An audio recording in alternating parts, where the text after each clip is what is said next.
भगवान की ही अमानत थी, तुम्हारे पास कुछ दिनों के लिए रखी हुई थी, विधाता ने भेजी थी, जाओ कुछ दिन रहो, वापस बुला लिया।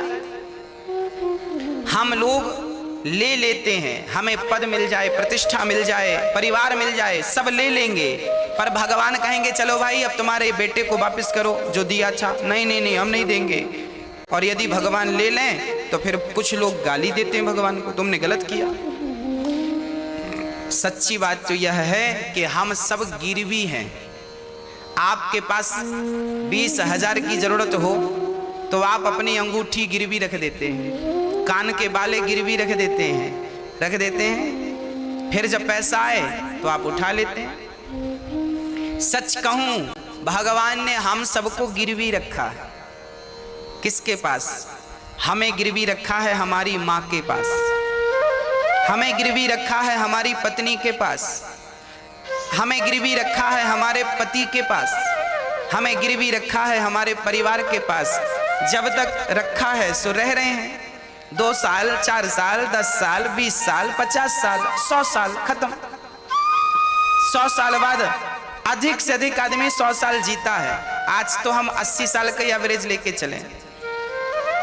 80 साल बाद सब अपने अपने घर वापस चले जाएंगे। हम सब गिरवी हैं, भगवान ने हमें संसार में भेजा है, जाओ कुछ कर लो, अच्छा हाँ, प्रशस्त कर लो अपना मार्ग। पर हम आते हैं तो जाने का नाम नहीं लेते, यहीं रह जाते हैं। हम जाना नहीं चाहते, झगड़ा करते हैं, रोते हैं, चिल्लाते हैं, चीखते हैं। सत्रजित से मणि मांगी, भगवान ने मना कर दिया। इसलिए मैं कहता हूं कि आपके पास जो है वो भगवान को दे दो। प्रभु सब आपका है, जो मुझे लगेगा, आपको पता है कि मुझे क्या लगेगा, आप देते जाना, सब आपका है।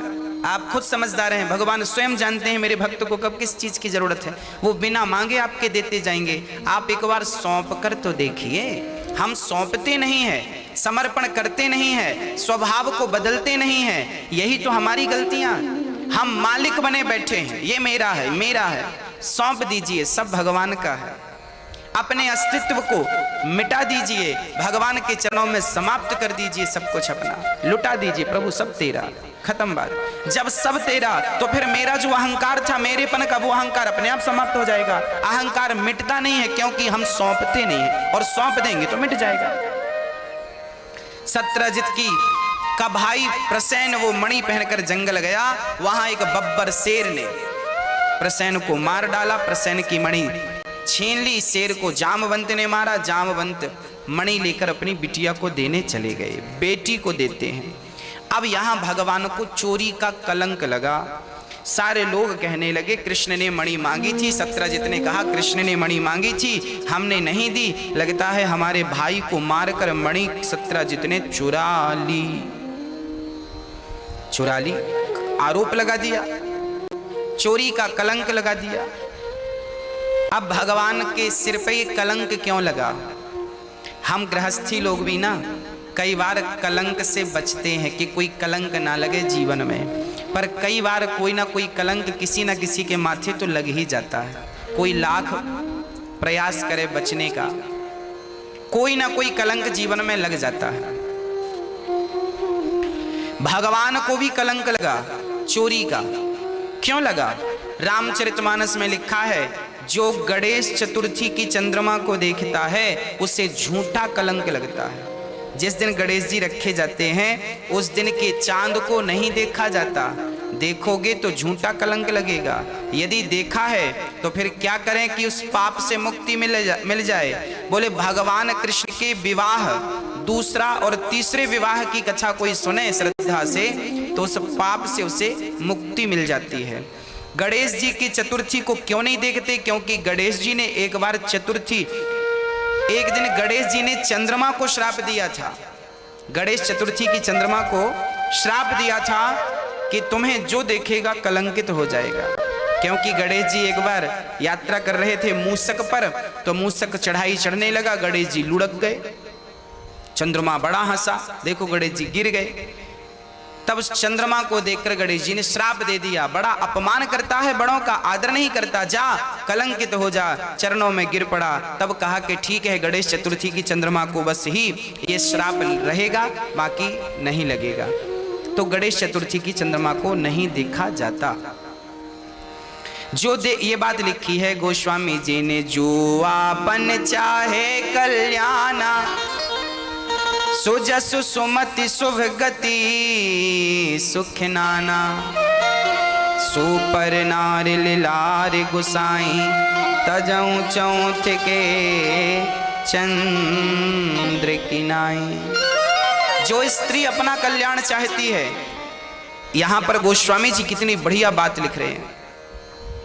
जो स्त्री अपना कल्याण चाहती है वो पराये पुरुष को कभी ना देखे, और जो पुरुष अपना कल्याण चाहता है वो पराई स्त्री को कभी ना देखे। यदि देखेगा तो क्या होगा? नरक में वास उसका होगा, यातनाएं भोगनी पड़ सकती हैं। इसलिए गोस्वामी जी कह रहे हैं चरित्र का ख्याल रखें, पराई स्त्री और पराई नारी को वैसे ही त्याग दें जैसे गणेश चतुर्थी की चंद्रमा को लोग त्याग देते हैं। अर्थात शास्त्र हमें ये कह रहे हैं कि हमें मर्यादित होना चाहिए। हम अपनी इच्छाओं पर, हम अपनी इंद्रियों पर नियंत्रण कर सकें, ऐसी क्षमता हमारे भीतर होनी चाहिए। जिस गाड़ी में ब्रेक ना हो, क्या उस गाड़ी में आप बैठना पसंद करेंगे? जिस गाड़ी में ब्रेक है ही नहीं, उसका परिणाम तो दुर्घटना ही है। अरे जिस जीवन में संयम नहीं है, जिस व्यक्ति के भीतर संयम ना हो, उस व्यक्ति का व्यक्तित्व कैसा है? संयमी बनो, संयम के बिना जीवन नीरस है, फीका है, अधूरा है। इसलिए संयमी, देखना इंद्रियों के न घोड़े बढ़ें, इनमें संयम के हरदम ये कोड़े पड़े। अपने रथ को सुमार्ग लगाते चलो, मन से गोविंद गोपाल गाते चलो। संयमी आंख कहती है कि चलो देख लो, पर आपके अंदर ऐसा संयम हो कि आप कहें ना ये बुरा है, इसे हमें नहीं देखना, हमें तो कृष्ण के चरण देखना है। कान है तो कान कुछ भी सुनेंगे क्या? आपके पास कान है, आप कुछ भी सुन सकते हैं, पर सब कुछ सुनने में सार नहीं है। सुनना है तो भगवान की कथा सुनो, देखना है तो गोविंद का दर्शन करो, चलना है तो तीर्थ यात्रा की ओर चलो, बिहारी जी की ओर चलो। हाँ, तात्पर्य यह है कि जो भी विधाता ने दे रखा है, आंख, कान, हाथ, नाक, जो भी सब कुछ भगवान के लिए हो। जीवन में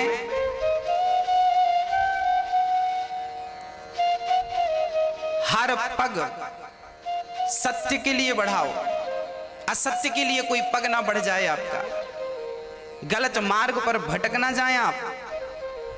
संयमी बनिए, जितेंद्रिय। भगवान राम के पास सूपड़खा आई तो राम ने सूपड़खा को देखकर क्या कहा? मैं जितने पुरुष गण कथा सुन रहे हैं, मैं आपसे निवेदन करूंगा, राम की जगह आप होते और आप जंगल में होते और आपकी पत्नी दूर होती और आपके सामने कोई बहुत सुंदर स्त्री आ जाती, सूपड़खा की तरह बन करके, सूपड़खा जैसे बन ठन कर आई और राम से कहने लग गई कि तुम कितने सुंदर हो। कोई स्त्री आवे और आपकी तारीफ करने लग जावे कि देखो तुम कितने सुंदर हो, तो आप क्या कहते उस नारी से? हाँ, शायद राम ने तो ये कहा कि माता मेरी तो शादी हो चुकी है और देखो वो खड़ी है मेरी पत्नी। माता कह करके, माँ कह करके राम ने सूपड़खा को संबोधित किया। हाँ, राम का चरित्र है कि वो पराई स्त्री को या तो माँ के रूप में देखते हैं, या तो बेटी के रूप में देखते हैं, या तो बहन के रूप में देखते हैं। क्या ये आपका भी सिद्धांत है? क्या ये आपका भी स्वभाव है? यदि ये आपका स्वभाव है तो मैं आपको प्रणाम करता हूं। आपको भी ऐसा ही मर्यादित पुरुष बनना है। पराई नारी को देखना भी पाप है। इस भाव से ये जिंदगानी को आगे बढ़ाना है। चरित्र का निर्माण कीजिए। जब आप चरित्र का निर्माण करेंगे तो आपको देखकर आपके बच्चे चरित्र की ओर बढ़ेंगे। बच्चों की शिक्षा केवल स्कूल में ना हो, बल्कि आप माता पिता को देखकर भी बच्चे सीखें कि वाह, हमारे माता पिता के आचरण को देखकर भी हमें कुछ सीखना चाहिए। अपने बच्चों के लिए आप ही आदर्श बन जाइए। आप ही बच्चों के लिए, आप ही बच्चों को सही मार्ग के लिए प्रेरित कर सकें। प्रेरणा स्रोत आप बन जाइए और आपके बच्चे कहें कि मेरे पिता जैसे चरित्रवान थे, मुझे भी बनना है। मेरी माँ जितनी बड़ी भक्ति करती थी, जितनी बड़ी सेवा करती थी, मुझे भी बड़े होकर यही करना है। अर्थात माँ बाप इतने धर्मात्मा हों, इतने बढ़िया सत्य के मार्ग पर अडिग हों, इतने बड़े चरित्रवान हों कि बच्चे गर्व करें कि ये मेरे माँ है, ये मेरे पिता है। जब बच्चे माँ बाप पर गर्व करते हैं तब फिर माँ बाप भी बच्चों पर गर्व करते हैं कि ये मेरा बेटा है। अरे भाई, आम का फल आम ही तो होगा, बबूल का फल बबूल ही तो होगा। पेड़ बोए बबूल का तो आम कहाँ से आए? माँ बाप जैसे होंगे बच्चे वैसे ही तो बनेंगे। इसलिए माँ बाप को पहले अपनी इंद्रियों पर, अपने विषयों पर कंट्रोल करना चाहिए और भोगों से निकलकर योग भगवान की भक्ति की ओर आना चाहिए। जो नारी पराये पुरुष को देखती है उस नारी को यातनाएं भोगनी पड़ती हैं। जो पुरुष पराई स्त्री को कुदृष्टि डालता है उसे महारौरव नरक में, कुंभीपाक नरक में जाना पड़ता है। इसलिए आज आप चरित्र का ख्याल रखें और बहुत अच्छी शिक्षा है चरित्र की। आज हमारे भारत में सबसे अधिक जो चरित्रवान भारत था, रामचरित्र सुनवे को रसिया, राम लखन सीता मन बसिया, आज हमारा वही भारत चरित्र से गिरता हुआ जा रहा है। हाँ, आजकल के नौजवान बच्चे आज चरित्र का ख्याल नहीं रख रहे हैं। नौजवान पढ़े लिखे बच्चे, जब बड़े बड़े बच्चे, समझदार बच्चे जब पढ़ने के लिए जाते हैं घर छोड़ करके, हॉस्टल इत्यादि में जब वो रहते हैं, कमरों में किराए से जब वो रहते हैं और वहाँ रहकर पढ़ाई करते हैं, तब जानते हो उनकी मेंटेलिटी क्या होती है, विचारधारा क्या होती है। तब उनकी विचारधारा बन जाती है कि चलो ये आम बात, आजकल चरित्र का ध्यान ना रखना बच्चों के लिए आम बात बन गई है, आम बात। एक माँ तो मेरे पास रोती रोती आ गई, गुरुजी मैं गांव से शहर आई, इसलिए आई कि मेरी बेटी को, शायद मेरी एक ही बेटी है। एक माँ मेरे पास रोती रोती आई, गुरुजी मेरी एक ही बेटी है, मैं गांव से शहर इसलिए आई थी कि मैं अपनी बेटी को बढ़िया पढ़ाना चाहती थी। गांव में अच्छी शिक्षा नहीं थी, इसलिए शहर आई कि यहाँ बढ़िया पढ़ाऊंगी लिखाऊंगी, बेटी को अच्छा बनाऊंगी, ताकि लोगों को कह सकूं कि देखो मेरी बेटी की तरह तुम भी अपनी बेटी बनाना। पर महाराज जी, मेरी बेटी को ना जाने क्या हुआ और मेरी बेटी तो एक लड़के के संग भाग गई। शादी कर ली उन्होंने, कोर्ट मैरिज कर लिया। अब तो मैं मुंह दिखाने के लायक नहीं रही। अब मैं गांव जाऊंगी तो गांव वाले ताने मारेंगे, देखो गांव छोड़कर गई, ये करके आ गई, ये काम कर लिया तुम्हारी बेटी ने। हाँ, ऐसी कितनी घटनाएं मेरे जीवन में मैं देख चुका हूं। लोग आ करके बताते हैं, रोते हैं, तड़पते हैं। क्या कर सकता हूं मैं? तो आपसे प्रार्थना कर सकता हूं कि मैं उन बेटियों से, मैं उन बच्चों से निवेदन कर सकता हूं कि देखो, आप अपनी खुशी के लिए माँ बाप का बसा बसाया घर उजाड़ देते हैं, माँ बाप के जीवन में आग लगा देते हैं। जब लड़की भागी तो जानते हो माँ कहती है, गुरुजी क्या कमी रह गई मेरी परवरिश में, क्या नहीं सोचा था मैंने उस बेटी के लिए। एक बाप ना अपनी बेटी के लिए, सबसे ज्यादा बाप को अपनी बेटी की चिंता होती है। चप्पल घिस जाती हैं, उसकी खुशियों का इंतजार करते करते, उसके बारे में सोचते सोचते। मेहनत करके मजदूरी करके आदमी अपने बच्चों को पढ़ाता है, अच्छी से अच्छी शिक्षा देने का प्रयास करता है। हर माँ बाप जितनी क्षमता है ना शरीर की, उससे ज्यादा कमाते हैं, केवल इसलिए कि उनके बच्चे खुश रह सकें। और वही बच्चे बड़े होकर इतने समझदार हो जाते हैं, इतने समझदार हो जाते हैं कि वो शादियां कर लेते हैं खुद की, और अपने बच्चों, अपने माँ बाप को शादी में इनवाइट नहीं करते, अपनी माँ को, अपने पिता को भी नहीं बुलाते। आपका कोई फ्रेंड शादी कर ले और आपको ना बुलाए तो आपको बुरा लग जाता है, मेरे दोस्त ने बुलाया नहीं। सोचो उस माँ पर, उस बाप पर क्या गुजरती होगी जिसकी खुद की संतान ने कोर्ट मैरिज कर ली हो और अपने माँ बाप को शादी का इनविटेशन ना दिया हो, शादी का कार्ड ना दिया हो, शादी की जानकारी एक फोन करके ना दी हो, क्या गुजरती होगी। हाँ, इसलिए प्रार्थना है मेरी बच्चों से कि आप कभी कोई ऐसा कदम मत उठाइए कि आपके माँ बाप को शर्म से जिंदगी गुजारनी पड़े। अरे कुछ ऐसा कर दिखाइए कि आपके माँ बाप गर्व कर सकें कि ये मेरी बेटी और ये मेरा बेटा है। इसलिए चरित्रवान होना जरूरी है। कपड़े पे दाग लग गया ना तो छूट जाएगा, पर चरित्र पर दाग लग गया तो ना यहाँ छूट सकेगा, ना यहाँ से जाने के बाद वहाँ छूटेगा। हाँ, इसलिए चरित्र यदि एक बार चरित्र बिगड़ा है ना तो फिर वो दूसरा जन्म लेके ही बन सकता है। मेरे जीवन में यदि मेरे काम बिगड़ गए, 10 लाख का 50 लाख का नुकसान हो गया तो शायद उसकी भरपाई इसी जन्म में हो जाए, पर चरित्र बिगड़ गया तो उसकी भरपाई इस जन्म में नहीं, उसके लिए तो दूसरा जन्म ही लेना पड़ेगा। ये चरित्र को लोग समझते नहीं है, चरित्र की वैल्यू नहीं समझ रहे हैं, चरित्र क्या चीज है। हाँ, इसलिए बच्चों से निवेदन करता हूं चरित्रवान बनिएगा। आज छोटे छोटे बच्चों को, छोटे छोटे 10वीं पढ़ने वाले, 9वीं 10वीं 11वीं पढ़ते हैं ना जो बच्चे, आजकल इनको भी प्यार हो जाता है, ये भी प्यार के चक्कर में पड़ जाते हैं। पढ़ाई लिखाई रह गई, प्यार हो गया। हाँ, माँ बाप को भी जिम्मेदारी से अपने बच्चों को शिक्षा देनी चाहिए, रास्ते ना भटकें बच्चे, उसके लिए माँ बाप को उनका ख्याल रखना चाहिए, दृष्टि रखनी चाहिए। कितना चरित्र जरूरी है हमारे जीवन में, पर जितना जरूरी था आज हम उतना ही चरित्र से दूर होते जा रहे हैं। एक बहन मेरे पास रोती रोती आई कि गुरुजी मेरे पति मेरे बच्चे का और मेरा ख्याल नहीं रखते। क्यों? क्योंकि मेरे पति को मेरी पड़ोसन ने ना जाने कौन सा जादू करके अपने झूठे प्यार के चंगुल में फंसा लिया।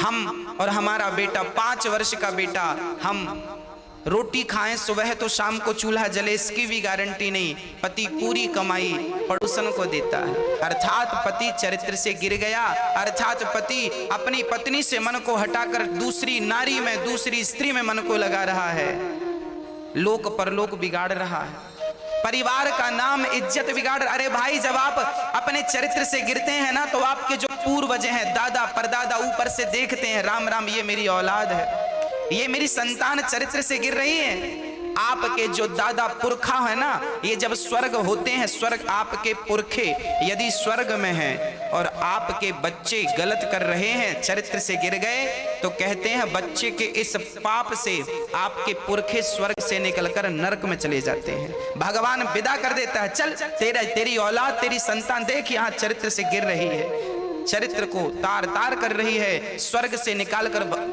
देवता नरक भेज देते हैं, तुम नरक जाने के अधिकार हो, देखो तुम्हारी औलाद ये कर रही है। एक बेटा गलत करता है ना, उसके पुरखे भी स्वर्ग से नरक चले जाते हैं। आप शायद आपको पता ना हो, एक स्त्री कितना दर्द उठाती है जब वो अपने कोई भी सामान्य महिला हो, जब वो सुनती है कि मेरा पति किसी और स्त्री के साथ रहता है, उस स्त्री की तो मानो जमीन से, पैरों के नीचे से जमीन खिसक जाती। कोई स्त्री नहीं चाहती कि उसके पति को कोई दूसरी स्त्री देखे गलत निगाहों से। इसलिए अपने घर में बहुत सुखी रहो, घर का बहुत ख्याल रखो। एक बहन परेशान होकर आई, मेरे पति ख्याल नहीं रखते, बच्चा 5 साल का है, भोजन की भी व्यवस्था नहीं, ये पड़ोसन के पास है। मैंने कहा चिंता ना कर, भगवान के घर देर है अंधेर नहीं है। जब फिर मैं उस स्त्री के पास संयोगवश पहुंचा जिससे उसके पति का चक्कर था। मैंने उससे कहा, बहन तू ये क्या कर रही है? तू अपना लोक परलोक तो बिगाड़ रही है, साथ में इस पुरुष का भी बिगाड़ रही है, और आप एक जन्म नहीं अपने 7 जन्म बिगाड़ रही हो। उसने कहा, कैसे? मैंने कहा, एक कथा सुनाता हूं, सुन। एक गांव में एक वैश्या रहती थी। पूरे गांव को उस वैश्या ने गंदा कर रखा था। संत लोग वहां से निकले तो एक बार गांव के कुछ लोगों ने हाथ जोड़कर एक संत से निवेदन किया कि गुरुदेव आप यहाँ रुक जाइए, ये गांव में एक वैश्या है, पूरे क्षेत्र में इसने गंदगी फैला रखी है, आप रुक करके इसका इलाज कर दीजिए। संत रुक गए, एक संत रुक गए। संत वैश्या की कुटिया, वैश्या के घर के सामने कुटिया बनाई और प्रेम से सवेरे से सीताराम सीताराम सीताराम जपने लगे। अब वैश्या के जो ग्राहक थे वो कुटिया में आने लगे और सब भगवान के भगत होने लगे, सब भजन करने लगे। वैश्या को लगा मेरा तो धंधा चौपट। तो वैश्या ने बाबा की कुटिया पे आग लगवा दी। जाओ अपने यारों से कहा कि कुटिया पे आग लगाओ। बाबा की कुटिया जलने लगी। पर तभी देखना परमात्मा का न्याय। कहते हैं ना, भगवान के घर देर हो सकती है, अंधेर नहीं। जब बाबा की कुटिया पे आग लगाई वैश्या ने, तो भगवान की माया देखना, हवा चलने लगी और हवा चली तो कुटिया की आग उड़ उड़ के वैश्या के घर जाने लगी और वैश्या का घर भी जलने लगा। वैश्या दौड़ी दौड़ी आई, बाबा जी आपने हमारा घर जला दिया। महात्मा ने मुस्कुराते हुए कहा, देवी मैंने तेरा घर नहीं, तेरे यार ने मेरा घर जलाया, तो मेरे यार ने तेरा घर जला दिया, हिसाब बराबर। जब आप किसी के बारे में बुरा सोचते हैं, जब आप किसी के लिए गड्ढा खोदते हैं, जब आप किसी पुरुष की तरफ, जब आप किसी पराये पुरुष की तरफ निगाहें डालते हैं, किसी के बसे बसाए घर में जब आप आग लगाते हैं, तो आप भूलिए मत, यदि आपने किसी का घर बिगाड़ा है तो आपका भी ज्यादा दिन टिकेगा नहीं। हाँ, ईश्वर सबको देख रहा है, इसलिए आप चरित्र का हर प्रकार से ख्याल रखें। एक बहन का मेरे पास फोन आता है, जो सताई है, परेशान है ना, वो बहनें फोन लगा करके पूछती रहती हैं, गुरुदेव हमारा ये संकट है, बताओ कैसे इससे उबरें, कैसे पार लगें। एक बहन का संकट आया, उस बहन ने कहा, गुरुजी मेरे पति एक स्त्री के पास रहते हैं, और जानती हो वो स्त्री से जब मैं कहती हूँ क्यों तूने मेरे पति को क्यों अपने चंगुल में फंसा रखा है, तो जानते हो वो महिला कहती है, मैं तो तेरे पति की राधा हूं। अब लो, तो क्या राधा ऐसी थी जैसा आप बता रही हैं? कहां राधा रानी? राधा कृष्ण से प्रेम करती थी। राधा परांबा है, राधा भक्तों की अधिष्ठात्री हैं। राधा ही कृष्ण तत्व है और कृष्ण तत्व ही राधा है। राधा और कृष्ण दो नहीं हैं। आप राधा को क्या समझते हैं कि राधा कृष्ण की प्रेमिका थी? अरे ना, राधा कृष्ण की पत्नी थी। राधा कृष्ण की सिर्फ प्रेमिका नहीं, पत्नी थी, और प्रेम किया था राधा ने। और प्रेम भी वो वाला प्रेम नहीं जो आपका वाला है, आपका तो भोग प्रधान प्रेम है, जबकि राधा रानी का तो भक्ति प्रधान प्रेम था। हाँ, आजकल जो ये कहते हैं ना कि मैं तुम्हारी राधा हूं, ये राधा नहीं, एक्चुअली ये भोग वाले, हाँ, ये राधा नाम लेकर के ये उल्टे काम कर रहे हैं। राधा कृष्ण की अर्धांगिनी थी। राधा कृष्ण ये दो, जैसे मिश्री और मिठास दो नहीं हैं, एक हैं, ऐसे राधा और कृष्ण एक हैं। तो राधा का नाम लेकर संसार में से कुकर्म करने वालों को पता नहीं कौन सा दंड मिलेगा। हाँ, मैं तुम्हारी राधा हूं, चूल्हे में जाओ तुम ऐसी राधा हो?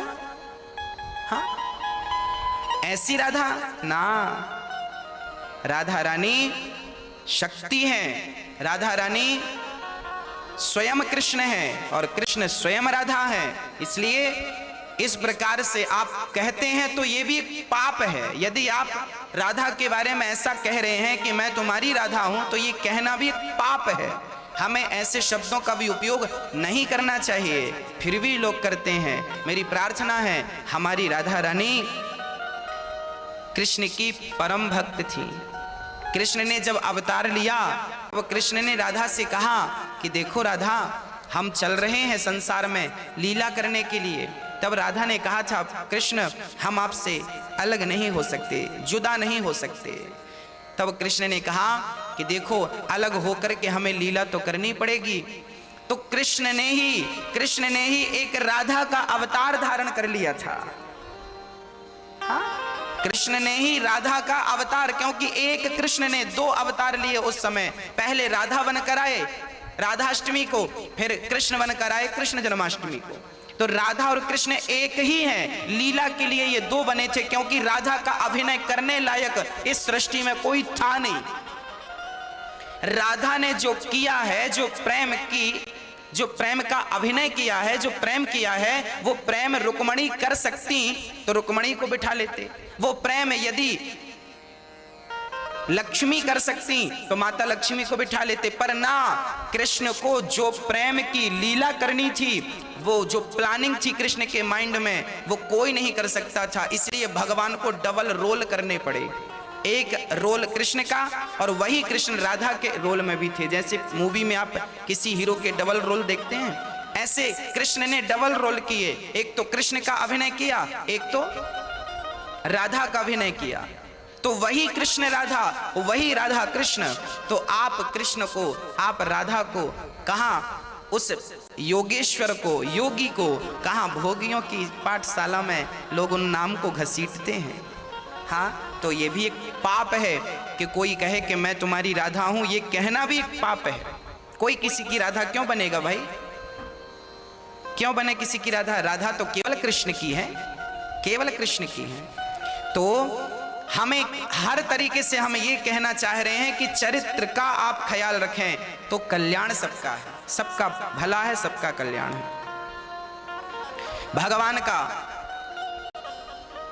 जब कलंक लगा भगवान को, भगवान जंगल गए, प्रसन्न मरे पड़े थे। जामवंत से 27 दिन तक युद्ध किया। 28वें दिन भगवान जामवंत को युद्ध में पराजित करते हैं और जाम्बवती से विवाह करते हैं। भगवान का दूसरा विवाह जाम्बवती से हुआ, तीसरा विवाह भगवान का सत्यभामा से हुआ, चौथा विवाह भगवान का यमुना महारानी से, पांचवा विवाह भगवान का उज्जैन में मित्रविंदा से हुआ, छठवा विवाह भगवान का 7 बैलों को एक साथ नाच कर नागनचिति से हुआ और 7वां भद्रा से, 8वां विवाह भगवान का लक्ष्मणा से संपन्न हुआ।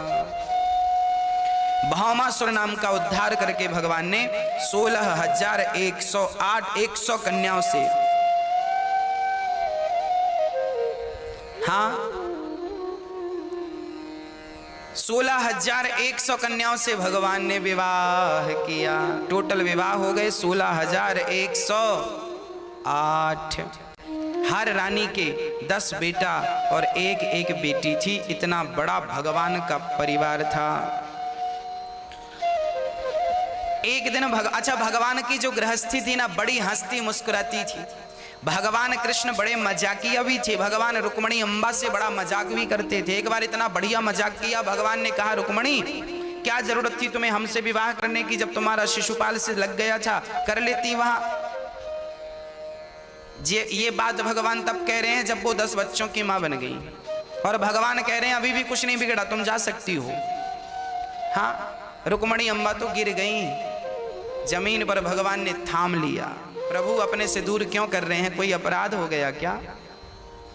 मतलब यह है कि गृहस्थी में, पति पत्नी में हंसी मजाक भी होना चाहिए। बच्चों में भी थोड़ा सा मुस्कुराइए। दिन में 1-2 बार ठहाका मार के घर में हंसिए जरूर। हंसने से भी स्वास्थ्य अच्छा होता है और हंसने से सारा शरीर रोमांचित हो जाता है, सुख की अनुभूति होती है। इसलिए अपने परिवार में आपका गृहस्थ जीवन इतना मधुर हो कि हंसते मुस्कुराते ये जिंदगी कट जाए। देखो कई बार ना जिंदगी को लेके लोग बड़े परेशान हो जाते हैं। यार जिंदगी इतनी भी टेंशन में नहीं होनी चाहिए, जिंदगी इतनी भी परेशानी में नहीं होनी चाहिए।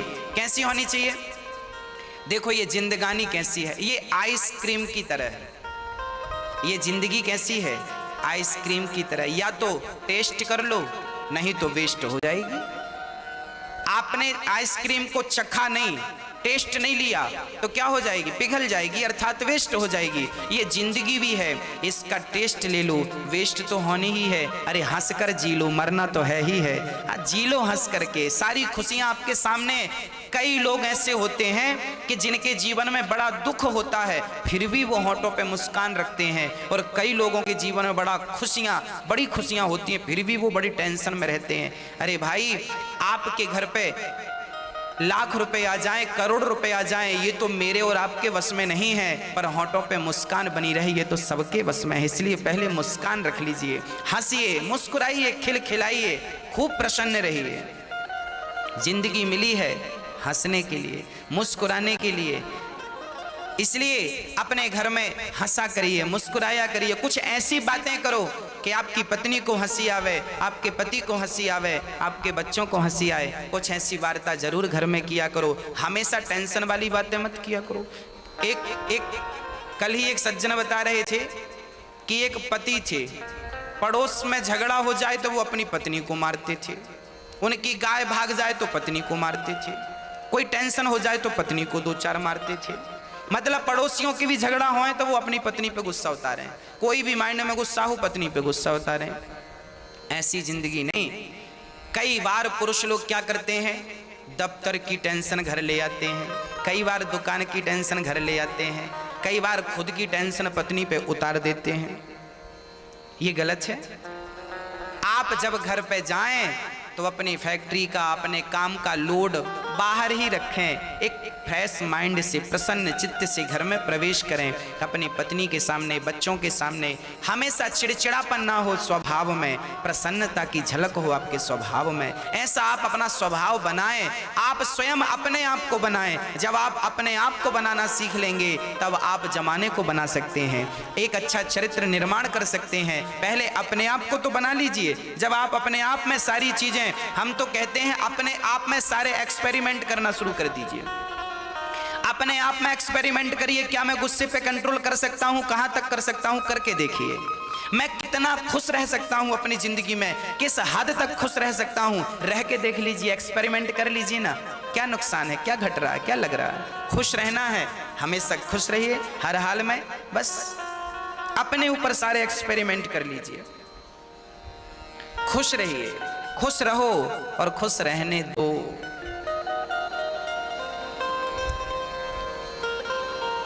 श्री भगवान अपनी पत्नी रुक्मिणी को समझा रहे हैं। अब वो प्यार की बातें चल रही हैं भगवान की।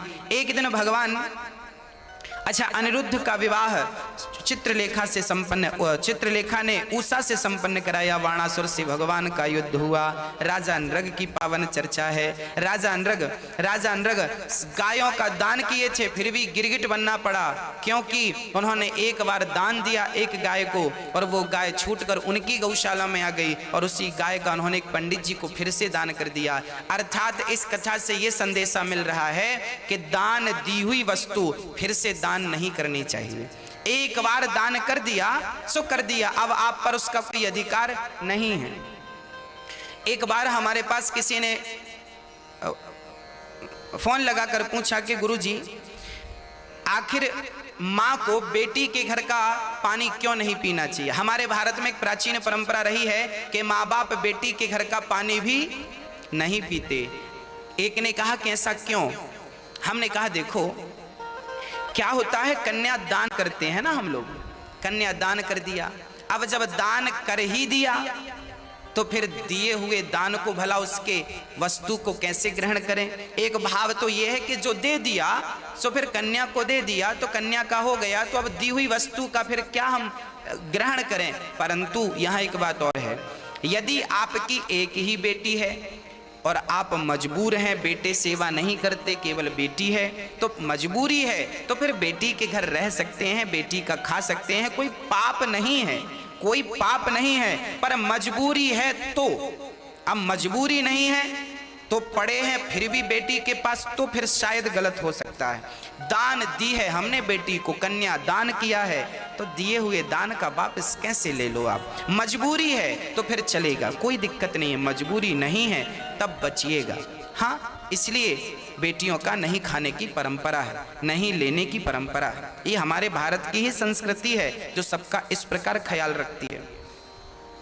तो भक्तों, भगवान ने नृग पर कृपा की, उनका उद्धार किया। इक्ष्वाकु वंश के ये राजा थे, भगवान ने कृपा की, पौंड्रक का भगवान ने उद्धार किया। पौंड्रक कौन थे? बोले नकली भगवान, नकली भगवान। आजकल ना बहुत सारे लोग भगवान बनने की होड़ में लगे हैं, सब भगवान बनना चाह रहे हैं। भगवान काम बन जाएगा ना, भगवान मत बनिए, भगवान के चरणों की धूल बनने का प्रयास करिए, शायद वही बन जाएं। भगवान बनने की होड़ मत रखिए, भगवान बनने की होड़ मत लगाइए। भगवान कोई नहीं बन सकता, भगवान तो सिर्फ भगवान है। इसलिए जो आज मैं आपको स्पष्ट कह दूं, जो अपने आप को भगवान कहे कि मैं भगवान हूं, समझ लीजिए एक नंबर के फ्रॉड हैं, ये एक नंबर के फ्रॉड हैं, बच के रहिएगा। अच्छा आप ही बताइए, क्या आपके पति की जगह कोई दूसरा पुरुष ले सकता है? ये पुरुष बड़ा पैसे वाला है, बड़ा सुंदर है, चलो तुम बन जाओ पति, क्या संभव है? सुंदर है, चमत्कारी है, अच्छा कोई चमत्कारी आ जाए, वो चमत्कार करे, पूरे समुद्र को पी जाए अगस्त्य जी की तरह, और फिर आपको मिल जाए, वाह, तो क्या आप उसे भी पति मान लेंगी, चमत्कारी को? ना, एक पतिव्रता नारी, एक पतिव्रता नारी, भले उसका पति अंधा हो, भले उसका पति लंगड़ा हो, बहरा हो, काना हो, लाख अवगुण हो, पर एक पतिव्रता नारी अपने पति के सिवा स्वप्न में भी पराये पुरुष के बारे में नहीं सोच सकती। यदि एक पत्नी अपने पति को नहीं त्याग सकती, पति का स्थान किसी दूसरे पुरुष को नहीं दे सकती,